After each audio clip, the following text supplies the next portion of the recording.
I have fought the worst of all wars and witnessed the redemption of evil. I have seen balance restored to the Force. But order can turn to chaos, as it did when I was born. Now, with my loved ones and my loyal allies, I face a new challenge unlike any before. And I'm not sure if this time we can win. Star Wars Vector Prime by R.A. Salvatore, the first novel of the new Jedi Order. Hello everyone and welcome to my channel OG Star Wars, and I have a bit of news that I wanted to share and break down what the hero's journey is and go over this article that was sent to me by one of my moderators. So we're going to go ahead and take a look at this article and then break down the hero's journey as well. And also there's a bit of things in here that really don't make sense, and the author really thinks that this ties in and makes the PT make sense with some circumstances regarding Anakin and Vader, or him being Vader as well. So let's go ahead and take a look at what this has to say, and we'll get into this. So Obiwan Kenobi fixes the Star Wars prequels in one critical way. So this is what the inverse says there. And the stakes seem high in Obiwan Kenobi, and yet the fates of most of the characters from young Leia to Darth Vader and Ben himself are pretty much set in stone. So we know what's going on there. This is right after 10 years after Revenge of the Sith. And so they go into Obiwan Kenobi's is a bummer hero's journey. So a bummer. So this is what they're saying. He's a bummer's hero's journey, whatever that means. So let's take a look on what they have to say about that. And I'll break down the hero's journey and also share some other points that they're trying to make here. And I'll debunk those points. Because George Lucas mined Joseph Campbell's mythology, and we'll get to that. So hold on to that, because he really didn't mine it. But we'll get into that theory of the hero's journey for the structure of the original Star Wars. It's tempting to see how Obi-Wan Kenobi stacks up against the ancient formula. Unsurprisingly, when you glance at the steps of the hero's journey, you'll find Obi-Wan Kenobi is kind of playing the hits. Obi-Wan refuses an early call to adventure, and this is the main point I'm going to make when I go into the hero's journey. It does not hit that at all. The first step is critical for that, and it does not hit that, and I'll go into that here pretty soon. And then they continue to say you'll find Obi-Wan Kenobi is kind of playing the hits. I already repeated that. The Obi-Wan refuses an early call to adventure, but then ends up going anyway. He's aided in his journey by various helpers, and mind you, these helpers, they're not the kind of helpers that the hero's journey basically sets up for the journey, like the type they are, like the hermit's the main one. There was no hermit in this. And now with episode 3, the trope, well, they say episode 3, it's basically episode 3, I guess you can say. Anyways, the trope of a confrontation with the father, nope, there's no father in there whatsoever. It's flipped because Obi-Wan is essentially confronted by his surrogate son. As far as I know about surrogate is someone who has a baby for you and you adopt it. That's not the circumstance between him and Anakin, so I don't know why they're using surrogate. And he's seen him as a brother and as a friend. Okay, so that one right there, no. All the while, Obi-Wan is trying to gain access to the spirit world by trying to commune with the ghost of his old master Qui-Gon. What we know so far is that Obi-Wan cut himself from the Force, which means there should be no communication, and that's not the spirit, communicating with the spirit in the hero's journey, I guess you could say. Essentially, it's all classic myth-making stuff that reminds us of the beats of A New Hope, rescuing Princess Leia from Darth Vader, but it also has roots in the mythological stories that George emulated to make Star Wars so appealing on a physical level. And yet there is a subversive wrinkle in all of this. Although the steps of the journey are familiar, the emotion tenor of the story is deeply sad. Obi-Wan isn't becoming more of a classical hero emotionally. He gains more information, he's getting more depressed and more traumatized than he was before, which does not make sense 10 years later. It doesn't make sense that he finds out about Vader 10 years later, especially when he knows what Inquisitors are. He should know, if he knows Inquisitors, he should know who Vader is. I mean, not who he is, but of Vader surviving from their duel on Mustafar. Even if you'd never seen Star Wars prequels, this fact would be readily apparent, which is one of the reasons why the show is so affecting. The action adventure strikes aren't really at stakes. Yeah, well, see, that's the thing. There's not really any stakes because we already know that he has to survive. Vader has to survive. So there's no stakes. So why is there a rematch anyways when there's nothing that can come of it? All we're really worried about is the emotions. No, not the emotions. He should be past that already. It's 10 years later. He should be resolved. He should be already communing and training through Qui-Gon, protecting Luke, getting ready to train him because, at this point, he doesn't know when he's going to be called to action to train Luke, right? So he should be ready and he should be focused. Connecting the dots between various installments of Star Wars for whatever reason, very fun. The existence of the Bad Batch. Okay, so I'm not going to read all of this right here. Um, so let's go ahead and take a look at the hero's journey before I go on with this article here. So here is the hero's journey right here. So the hero's journey, you have your call to adventure, and then you get your aid, and basically that aid, that person who has you or puts you on that journey, is basically a hermit. There's no hermit calling Obi-Wan. And then you have the threshold, the guardians, you're going through all the challenges and the temptations, and there's not really no challenges or temptations there for Obi-Wan. He already knows his adventure, or his, I wouldn't say adventure, but his mission. It's exile. And there's no helpers. Well, they're going to probably say the helper is the lady that takes him underground to help save Jedi, I guess.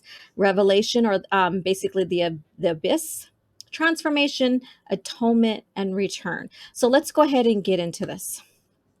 And my resource is coming from Star Wars, The Magic of Myth. I also have Joseph Campbell's Hero's Journey here with me as well. But this also breaks things down easier and more of a Star Wars light to the Hero's Journey. So this is my reference here. And I suggest if you haven't added this to your collection, do it. And so here we go. Let's get into this and what he has to say with, this is a quote from George Lucas here about Lucas describes the process of writing Star Wars trilogy in this way. I was trying to take certain mythological principles and apply them to a story. Ultimately, I had to abandon that and just simply write the story. I found that when I went back and read it, then started applying it against the sort of principles that I was trying to work with originally, they were all there. So basically, he was trying to add the mythological stuff and all the other principles he wanted to use. And because he was overthinking, this is what I'm getting from him, he was overthinking it and stuff like that. He decided to abandon those and just simply write. And then he went back to reevaluate it with the hero's journey and other mythologies, and found out that basically he applied the principles and the mythology that he wanted to. And let's go ahead and says, and then he goes, it's just that I didn't put them in there consciously. I'd sort of immersed myself in the principles that I was trying to put into the script. And these were just indelibly infused into the script. Then I went back and honed that little bit. I would find something where I sort of gotten slide off the track, and I would then make it more, let's say, universal in its mythological application. I'm very much of a painting school of filmmaking, which if you put a layer on, then you put another layer on, and you put another layer on. You look at it, see how it is, redo it. It doesn't evolve linearly. So that's what he has to say about his application and how he applied mythologies, or how he was trying to, and he felt like it wasn't working out, and so he just decided to sit down and write, and found out that he was still following the same formula that he wanted to. So let's go on here. And basically, the hero's journey right here, it says, as Campbell's and other scholars have noted, there is a certain type or topical hero sequence of action that can be found in most myths. First, the hero must separate from the ordinary world of his or her life up to the point at which the story begins. Then, in the new world through which the journey takes place, the hero must undergo a series of trials and must overcome many obstacles in order to achieve an initiation into ways of being hitherto unknown. Finally, the hero returns to share what he or she has learned with others. And so there you go. So that's a hero's journey in brief described there. And so we'll get into this some more here. The call to the adventure, like I said, is the most important one that we need to go ahead and take a look at here. And so I have I have the images here that I'll read to you as well, and I'll break that down why this author of this article basically does not understand the hero's journey when it comes to what they're trying to say Kenobi's going through. In myth, heroes are almost always drawn from the extremes of life. They are often either princes or paupers. Sometimes the hero is a child of distinguished parents. The father is, say, a king or lord, but because of some difficult surrounding the child's birth, such as a prophecy or a curse, he or she is sent far away into the wilderness or wasteland to be reared in humble circumstances. Now, how old is Kenobi in here? He is not a child of a king or a pauper. He is not born into circumstances where his life needs to be hidden away. So this is where this is where what they are getting wrong. This is where it points out the specifics on how the hero journey begins right here. And then let's go ahead and go on to the hero's journey actually begins with the call to adventure, the first occurrence in a chain of events that will separate the hero from home and family. Now, this is what Luke went through. We know that already, and this is about Luke right here. Luke has the main hero's journey in the story. Han and Leia, they do have their version, and this, the magic of myth also describes that for them, but not for Obi-Wan. Obi-Wan, yeah, he made his home on Tatooine, right? He really doesn't have a family. He's not a child, as it says above. It has to be a child, right? A child.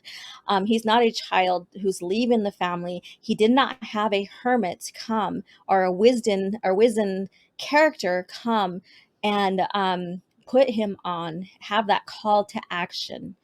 And the call to action are basically for Obi-Wan, Bail Organa, who is not a wisdom character, or old hermit, or whatever you want to call him, he is not that. And there's no circumstances for him to be shifted into that call to action. Not whatsoever. For Luke Skywalker, it was because of the death of his aunt and uncle. And so we'll go on here. Sometimes that call comes from within the hero's own nature, and the hero will set out of his or her own accord, but usually fate brings the call, often sending a herald, a person of animal, who literally carries the message that causes the journey to begin. One of the individuals, I guess you could say, that took the message was R2D2. And let's go ahead. In the Arthurian cycle, the herald appears as the old hermit who visits the court of Arthur of the Knights of the Round Table and tells him that he who will succeed in the quest for Holy Grail is yet unborn, but will be born before the year has passed. And so we have this here. So this is the call to action, call to adventure, and it doesn't fit exactly what these people are describing in this article here. Let's go back to the article and see what else they have to say here. And But Obi-Wan is doing something new. Instead of just making the logistics of one era match up with another era, yeah, basically they're not making it match up with any of it. It's making the emotional context of the classic trilogy explicable. No, well, the OT and the PT, they made sense to each other already. In the classic film, we tend to think Anakin Skywalker slash Darth Vader's before and after we're even invited to think of them as separate characters. Well, in fact, we knew who they were. They are one person, right? We knew that Vader didn't see himself as Anakin, but we seen him as both. We seen that through Luke's hero's journey in the redemption arc for Anakin Skywalker. That name no longer has any meaning to me, Vader bellows in Return of the Jedi. The prequel showed us Anakin before Vader. The original film showed us Vader after Anakin.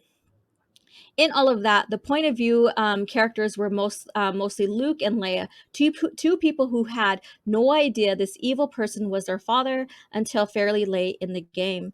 For the first time, Obiwan Kenobi forces us to think of Anakin and Darth Vader as one person. Again, you are wrong there. We already seen him as one person. Once we all got the revelation of who Vader is, we seen him as Anakin. We didn't see him separate. We knew that Vader had that conflict and he didn't see himself as Anakin. He thought Anakin was weak. He didn't want nothing to do with that anymore. But we all seen him as the same person. And that's because we're actually seeing it from Ben's perspective. No, Ben seen him, and that's apparent in Revenge of the Sith as one person. And that's apparent in the OT. Now, yes, you could say that, he told Luke that Vader killed his father and stuff. He is talking about the good that remained in Anakin, that the dark side, the Sith, took over and killed what was good in him and became Vader. But he's still seen him as one. And you can say, and we can probably all agree that that was probably a way for Obi-Wan with it. However, he did see him as the same person. And then he goes on, he's more machine now than man, twisted and evil. It almost scans a glib as glib because the audience is rooting for Luke to ignore Obi-Wan's advice. But in Obi-Wan Kenobi, we are experiencing Ben's emotional horror. To Ben, Vader is not some new version of Anakin, it's still Anakin. All right, so they're saying that Ben is showing us that he's seen him as two people, but now it says to Ben, Vader is not some new version of Anakin, it's still Anakin. So they kind of flip-flopped right here at this moment here, which makes no sense whatsoever. So I'm not going to go on any more with this. And they go on to say now the circle is complete. Oh, here's one right here. The prequel, for their merits, always felt slightly unfinished, and that is untrue. The prequels finished the downfall when Anakin turned to the dark side. It gave us a glimpse on why the Jedi were basically extinct in a sense, and why the Empire rose. So it was not unfinished, it was complete. It led us from episode 3 to episode 4 perfectly. The logistic beats match up with the classic film, more or less, but the emotional contact was shifted away from Obi-Wan and Yoda and towards the Skywalker twin, as rightfully so. You know why? Because they went into exile. During that time, they're supposed to stay out of the sight of the Empire and prepare for when the time is right to train Luke and possibly Leia. And there's nothing going on. We shouldn't see nothing going on with them because of that. Obi-Wan, Ben, should be, dealing with his emotion, getting over it, because emotion does cripple Jedi, and beginning to commune and train with Qui-Gon. Keep up his skills so he's ready for when the time is right to train Luke and be ready for action. Before now, the audience just assumed Obi-Wan heard through the grapevine that Vader was Anakin, and that thing was really bad. Everyone also assumed Obi-Wan just stayed on Tatooine for 19 years and never left. Actually, that's what he was supposed to do. That was the intention of George Lucas, and that's even when you look into the stories, you do the research and you look up what George intended, all of that in even the classical canon EU, he stayed put. The only time he had a call to journey or a mission was within 2 years of exile, and that was to cover up any evidence on Polis Massa of the twins being born. That's it. After that, he stayed put. And even the company Lucasfilm told the authors, we don't want any adventures of Obi-Wan during that time frame. And so let's go ahead and I think that's it here. So, what do you guys think about this revelation here? About, well, I wouldn't say revelation, this opinionated article about basically the Obi-Wan Kenobi show saying it's tying up ends and fixing everything in the OT and the PT, particularly the PT. What do you guys think about that? Do you think that the prequels really needed fixing? I don't think they did. Honestly, I don't. I think Revenge of the Sith did perfectly fine telling us a story on how Anakin fell and became Darth Vader. It went perfectly and seamlessly into the OT. And I think too, if you get a chance to read the OB or the what do you call it, the Kenobi novel, but particularly the Revenge of the Sith novel, you'll get more context on what's going on with Vader. And then another book, and even with Yoda and everything that happens, right, as the conclusion of the PT era and going into the dark times. And then read Dark Lord Rise of Darth Vader to get a huge glimpse and insight of Darth Vader and how he feels in the suit and what's going on with him during that time, and even hunting Jedi. So I recommend those novels for you. Revenge of the Sith, Kenobi, and Dark Lord, Rise of Darth Vader. So thank you again, everyone, for listening. Let me know what you think in the comments below about this article here. I have been seeing so much now that people are getting things so out of context when it comes to the PT and the OT now. And all of that, it's just disturbing to me because it's all there. George did it so simple. He explains the stuff so simple in his movies, and now people are taking it and thinking that it was awful writing or it needed more context or it needed to be fixed, which is not the fact whatsoever. So again, please share with me in the comments below what you think. Become a channel member, subscribe if you haven't, to anything helps. And then also send a thank you super chat, I guess it's called. That would be greatly appreciated for a new mic. Every bit helps to help build this channel some more. And again, have a good day.